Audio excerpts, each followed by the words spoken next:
Mesdames et messieurs, bonsoir et bienvenue dans votre journal de 22 heures. Voici les titres de ce soir. Le ministre de l'Énergie participe aux deuxième édition du Forum économique et humanitaire. Au Nouvelle Mondiale au Sénégal, le Sénégal présente un plan de lutte contre l'émigration clandestine. C'était les titres, mesdames et messieurs. Le journal au complet à présent. Je vous l'ai dit dans les titres, la deuxième édition du Forum économique et humanitaire organisé dans le cadre du sommet Russie-Afrique sous le slogan pour la paix, la sécurité et le développement a ouvert ses travaux jeudi 27 juillet 2023 au centre de congrès et d'exposition Expo Forum à Saint-Pétersbourg en Russie sous le haut patronage du président de la Fédération de Russie, son Excellence, M. Vladimir Poutine. La République de Djibouti est représentée à ce forum par le ministre de l'Énergie chargé des ressources naturelles, M. Younous Ali Guedi, sur désignation du président de la République, son Excellence Al-Hal Ismail Marguerite. Événement majeur jouant un rôle important dans le développement des relations russo-africaines. Ce forum, organisé tous les 3 ans par les autorités russes, en collaboration avec la fondation Roscoe Congress, est consacré cette année à un éventail de sujets incluant notamment la coopération économique et humanitaire. En marge des travaux de ce forum économique humanitaire Russie-Afrique, le ministre de l'Énergie chargé des ressources naturelles, M. Younous Ali Guedi, a rencontré des chefs d'État africains, notamment le président de la République du Sénégal, M. Macky Sall, le président en exercice de l'Union africaine et président de l'Union des Comores, M. Azali Assoumani, et le président de la République de l'Ouganda, M. Museveni, afin de leur transmettre les salutations fraternelles et amicales du président de la République, son Excellence, M. Ismail Marguerite. Par ailleurs, le ministre djiboutien s'est également entretenu en tête-à-tête à tour de rôle avec le ministre russe des Affaires étrangères, son Excellence, M. Sergei Lavrov, avec le président de la Commission de l'Union africaine, M. Moussa Faki Mahamat, avec le vice-président tchadien, mais aussi avec le vice-premier ministre de la République fédérale de la Somalie, M. Salah Jama, ainsi qu'avec d'autres ministres des Affaires étrangères des pays amis africains, notamment du Soudan, le Soudan du Sud et du Congo, pour discuter des voies et moyens de développer une coopération multiforme. Il est de souligner que le dit forum a réuni plusieurs milliers de participants venant de la Russie et des pays africains et a rassemblé des représentants des autorités fédérales de Russie et de ceux de plus de 49 pays africains, dont de nombreux chefs d'État et de gouvernement, des délégations ministérielles russes et africaines, des dirigeants des organes exécutifs des organisations régionales africaines, ainsi que des hauts responsables d'entreprises russes et africaines. Il s'en a ensuite suivi de l'organisation des tables rondes où les discussions portaient sur 4 grands blocs thématiques couvrant tous les domaines de la coopération entre la Russie et le continent africain, à savoir l'économie d'un nouveau monde, la sécurité intégrale et le développement souverain, la coopération dans le domaine de la science et enfin l'appui de la Russie dans le domaine humanitaire et social en Afrique.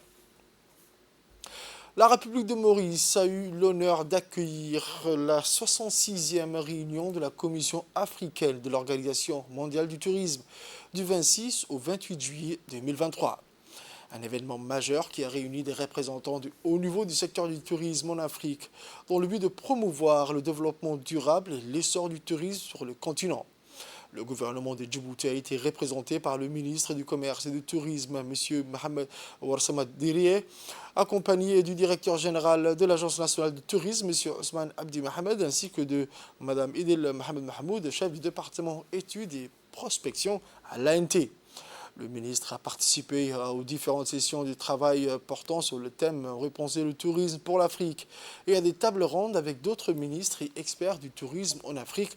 Ces échanges ont permis de discuter des défis communs auxquels le continent est confronté, tels que la résilience du secteur du tourisme post-Covid, les investissements dans les secteurs, le renforcement de la connectivité, la promotion du tourisme intra-africain ainsi que l'amélioration des compétences professionnelles. La participation active du ministre du Commerce et du Tourisme djiboutien à ces travaux de la Commission africaine de l'OMT a joué un rôle clé dans les discussions et les délibérations relatives à l'élection du poste à la présidence de la Commission africaine, mais aussi dans les actions visant à renforcer la coopération régionale et à promouvoir le tourisme durable en Afrique. L'Afrique étant le premier continent qui dispose de plus d'opportunités en termes de ressources exploitables dans le secteur du tourisme, avec une population jeune dont la moitié de ses habitants ont moins de 27 ans. Grand format de ce journal, pour prendre ses vacances en République de Djibouti. Les Djiboutiens privilégient 3 destinations. Il s'agit d'Artar, Ali Sebié ou Randa, et parfois ceux qui ont les moyens, Odaï. Récemment, nous avons évoqué Randa, nous partirons vers une autre destination dans ce journal, la capitale du sud d'Ali Sebié, la région Assadjouk. Voici le grand format.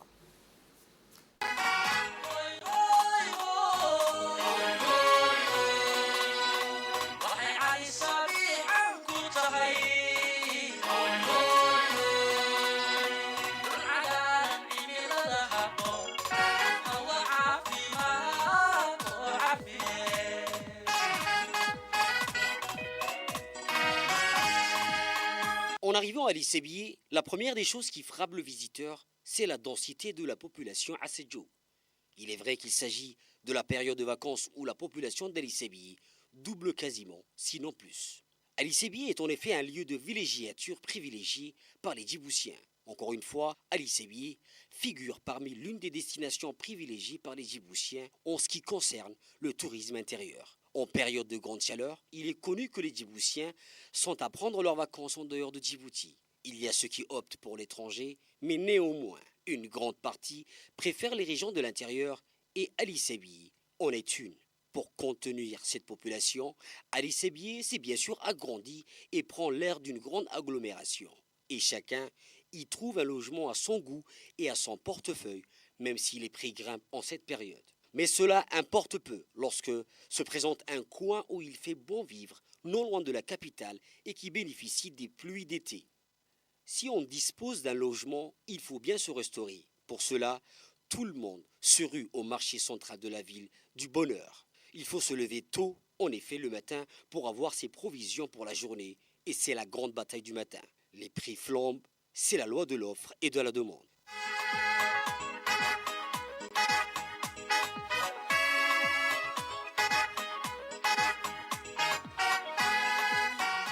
Une fois le repas du midi passé, les après-midi sont consacrés au sport et à la promenade.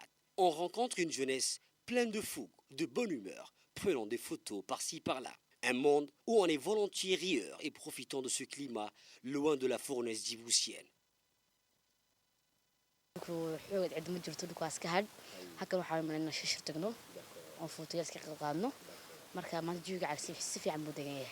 aniga kaal de shishir de adu yaa maxaa la dhahaa jaalasnina maxay galab kasta maxay tagno adu fuutiyalo waxaa iska soo qalqaadno marka هذا مات والله لو صح حاجة بحي دوك واحد دوك نوفي عين والله الحمد لله دوك وبرواقه ها تسبس بيان كي على خودنا وحوي مننا فوتو سير قادنا ها نسكر في سندي هوس قادنا وكاد On sympathise dans des parties de football où Djiboutiens et Assadjouk s'entremêlent et créent ainsi des nouvelles amitiés, des parties qui se terminent uniquement au coucher du soleil. D'autres privilégient la promenade à travers la montagne pour découvrir la nature et respirer à plein poumon.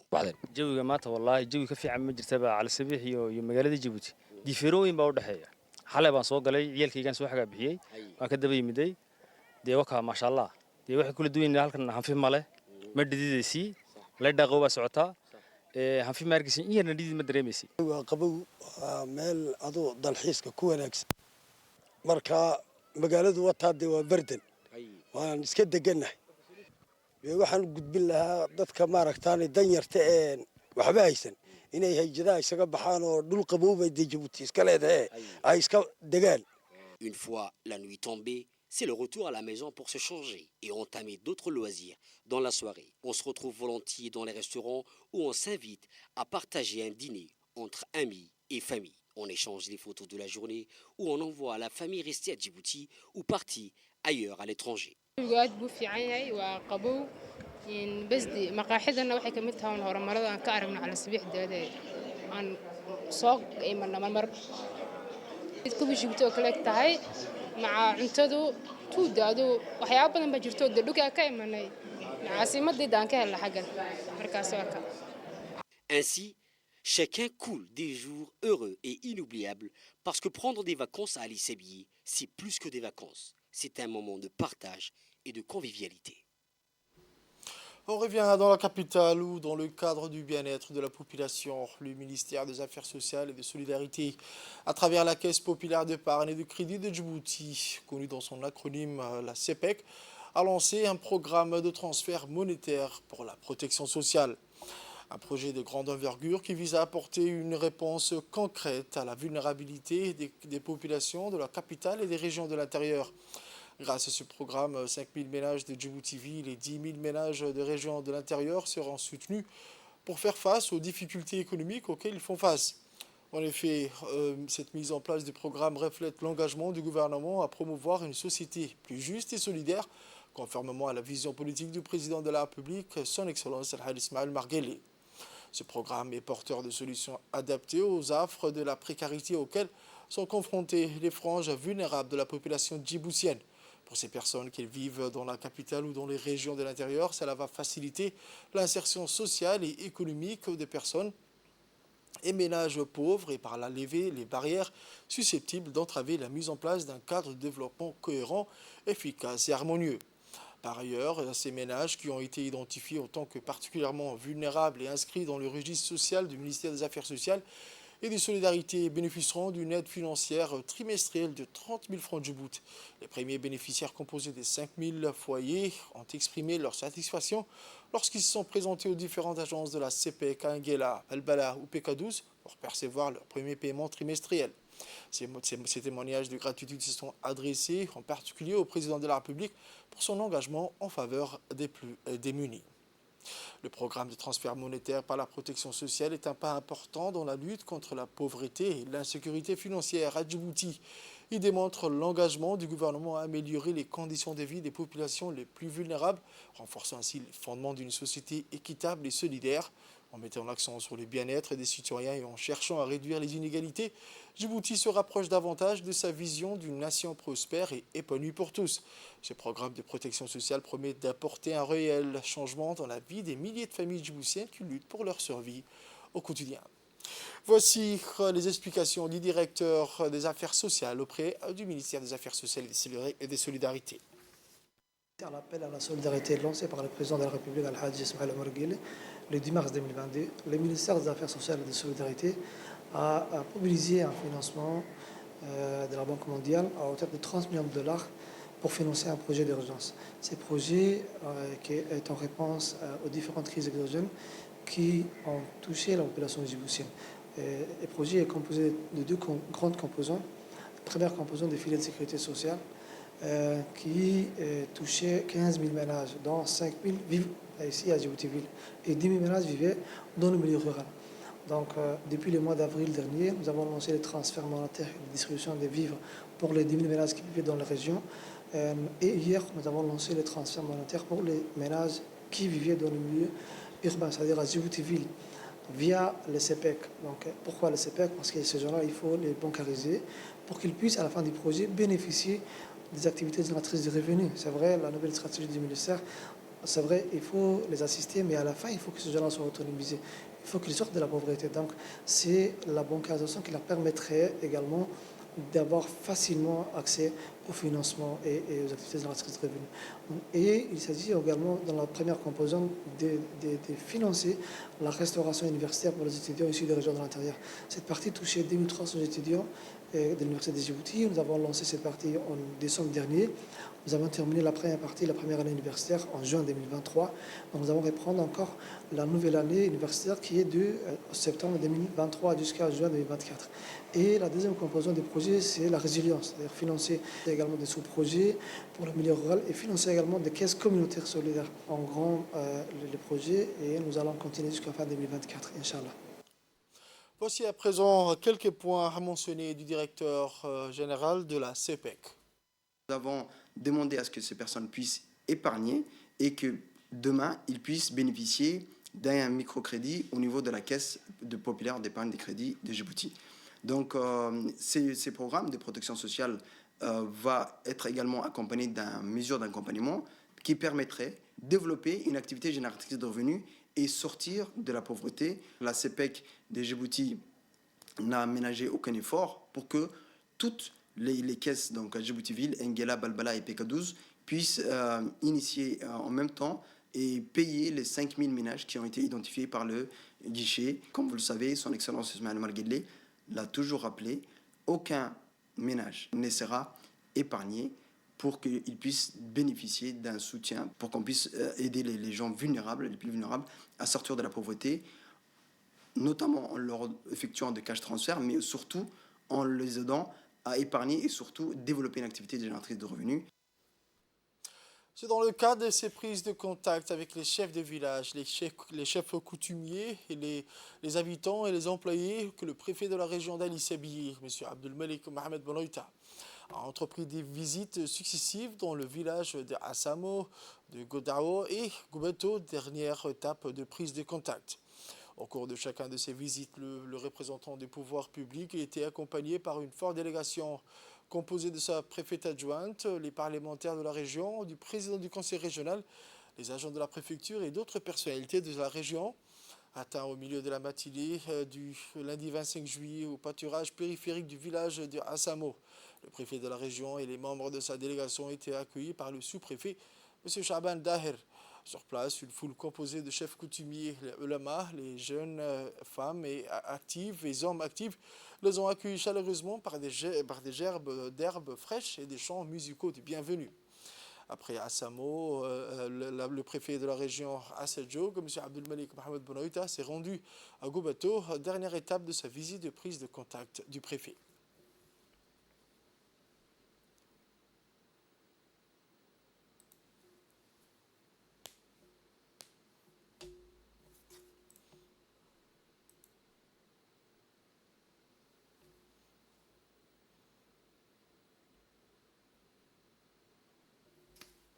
Les opérations de contrôle des prix des denrées alimentaires de première nécessité au niveau des régions du Sud se poursuivent. Les inspecteurs du ministère du Commerce et du Tourisme ont effectué des opérations de contrôle des prix et de la qualité au niveau de la région d'Ali Sabihi. L'objectif principal de ces opérations de grande envergure consiste à s'assurer d'une part du respect des prix fixés par le ministère du Commerce et d'autre part de la qualité des produits alimentaires commercialisés. Lors de cette mission, les inspecteurs ont sillonné tous les points de vente et à l'issue de ces inspections, les contrôleurs ont constaté de hausses des prix non justifiées au niveau de certains lieux de commerce. Les agents ont également mis la main sur quelques produits alimentaires périmés. Le point de vente en infraction essentiellement composé des demi-grossistes et détaillants a été cadenassé avec l'appui des forces de l'ordre de la région. Les produits alimentaires ayant fait l'objet des spéculations sont le sucre, la farine, le lait en poudre et l'huile alimentaire. En marge de ces inspections, les responsables du ministère du Commerce ont lancé un appel et des mises en garde à tous les opérateurs économiques de la région pour se conformer aux prix homologués par l'État. C'est dans le cadre de sa prise de contact que le nouveau préfet de la région d'Obok, M. Moussa Aden Migane, a poursuivi ses activités dans les localités de Ilissola, accompagné de ses proches collaborateurs et cadres de la région. Le déplacement a débuté par Ilissola où la délégation a été accueillie par le président du conseil régional par intérim, le député de la région, M. Kamel Hamed, les sages et la population locale avec un accueil chaleureux. Après l'accueil, la réunion s'est tenue au-dessous de l'arbre à palabres de la localité. Le local général de la localité a ouvert la séance par le mot de bienvenue au préfet et à sa délégation. S'en est suivi des interventions de la communauté. Parmi les doléances de la communauté, le préfet Moussa Aden Migane a remercié la population d'Ilissola pour l'accueil chaleureux. La question qui est toujours revenue, les doléances communes et personnelles de la population a été souvent le problème de l'eau. Le préfet a rassuré qu'il y aurait des réponses, il saura trouver des solutions en interne et puis passer par étapes. Autre nouvelle de ce journal, après Ilissola, c'est le village de Wadi qui a accueilli à son tour la même délégation. Après le mot de bienvenue, les intervenants ont soulevé les préoccupations au préfet Moussa Aden Migane. Les préoccupations posées, les doléances, les renforcements des capacités, le préfet a de son côté assuré à accompagner toujours les doléances de la communauté. Il a confirmé qu'il va apporter des solutions rapides et résoudre toutes les questions, surtout la question de l'eau.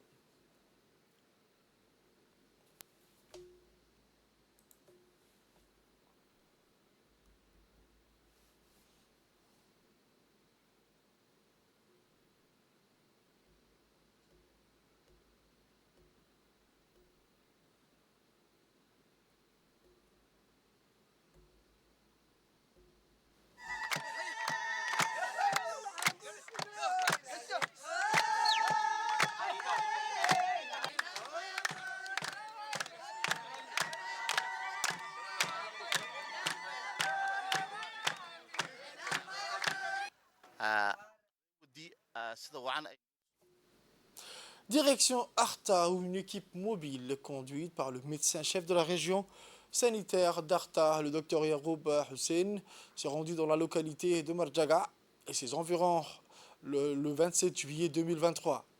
Ce déplacement avait pour but d'effectuer des consultations médicales au profit de la population des localités éloignées. L'équipe médicale composée des gynécologues et des pédiatres et d'autres spécialités sanitaires ont pu effectuer des consultations médicales à presque 250 personnes, dont des enfants et des femmes enceintes. Menée de manière périodique, cette stratégie de la caravane médicale dans les sous-préfectures de la région constitue un formidable moyen pour rapprocher les soins et prestations spécialisées au plus près de la population, a rappelé le médecin-chef de la région sanitaire d'Arta, le docteur Yaroub Hussein. La prise en charge de la santé reproductive chez les mères, que ce soit les accouchements, les consultations prénatales et le planning familial, et la prise en charge intégrée des maladies de l'enfant. L'objectif de ces déplacements est dans le cadre de nos activités de routine, mais également nous profitons de l'occasion de ces fortes chaleurs, de sensibiliser les populations locales afin de les sensibiliser sur les risques de déshydratation et les risques liés à ces coups de chaleur qui sont récemment, que nous constatons ces derniers temps au niveau de tout Djibouti. Nécrologie de ce journal, nous avons appris avec une grande tristesse le décès de feu Misk Taha Haider. La défunte était la tante de l'homme d'affaires djiboutien, Al-Hajj Abdurrahman Ahmed Taha. Elle avait 115 ans. Tous, nous prions le bon Dieu de l'accueillir dans son paradis éternel. Amin. Inna lillah wa inna ilayhi raji'un. Pour l'actualité internationale, je vous le disais dans les titres, le Sénégal, confronté à une recrudescence meurtrière de l'immigration clandestine, a présenté jeudi un plan de lutte contre le phénomène sur 10 ans devant être financé par le budget national et de partenaires extérieurs. Plusieurs drames ont été recensés sur les 2 dernières semaines au Sénégal. 16 migrants sont morts lundi dans les environs de Dakar dans le naufrage de leur embarcation. Un autre bateau a chaviré le 12 juillet à Saint-Louis, dans le nord du pays, faisant au moins 14 morts. Le président Macky Sall a le 20 juillet demandé au gouvernement d'intensifier les contrôles au niveau des zones et sites potentiels de départ, mais également de déployer l'ensemble des dispositifs de surveillance, de sensibilisation et d'accompagnement des jeunes en renforçant les programmes publics de lutte contre l'immigration clandestine. Le tissu industriel du Maroc favorise la contribution du pays au commerce intra-africain et renforce sa compétitivité au niveau international.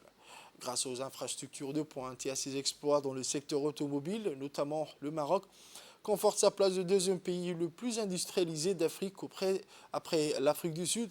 Le Maroc figure également sur l'échiquier mondial des principaux pays producteurs et exportateurs agroalimentaires et le pays est la cinquième destination la plus compétitive au monde pour la recherche et le développement dans le domaine d'éthique. Une deuxième station de dessalement ouvrira bientôt en Tunisie, à Zarat, pour soulager le sud assoiffé. Dans un Maghreb en manque de pluie, assainir l'eau de mer est devenu indispensable malgré des critiques, en plus d'un recours croissant au recyclage des eaux usées en agriculture. En Tunisie, Algérie, Maroc et Libye, les précipitations se font rares, même l'hiver. Ces pays risquent de tomber d'ici 2030 sous le seuil de la pénurie absolue en eau, selon la Banque mondiale. Le Maroc est déjà à 60 mètres cubes, la Tunisie à moins de 400. Pour la Tunisie et le Maroc dépourvus d'hydrocarbures, le dessalement très énergivore représente un défi. C'est tout pour cette édition de 22h, mesdames et messieurs. Merci à vous de l'avoir suivi et restez avec nous pour la suite du programme sur Télé Djibouti.